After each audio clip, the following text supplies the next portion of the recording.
Good afternoon friends. Combiflam suspension. It is a suspension composed of two ingredients known as paracetamol and ibuprofen. Paracetamol is a 162.5 mg in whole and ibuprofen is a 100 mg in whole. Paracetamol is a both antipyretic with analgesic properties and ibuprofen is a non-steroidal anti-inflammatory properties.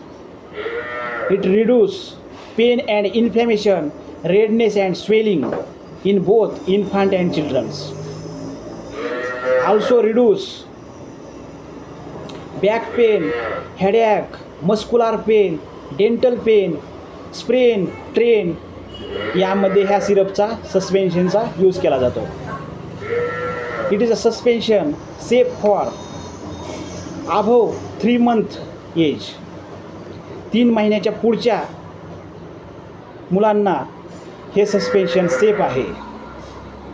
तर ह्या सस्पेन्शनचे काही side effect पण आहेत. त्यामध्ये nausea, indigestion, diarrhoea, ॲबिडॉमिनल discomfort. तर मित्रांनो, कॉम्बिफ्लॅम सस्पेन्शनबद्दल मी discuss केले आहे. Thank you very much.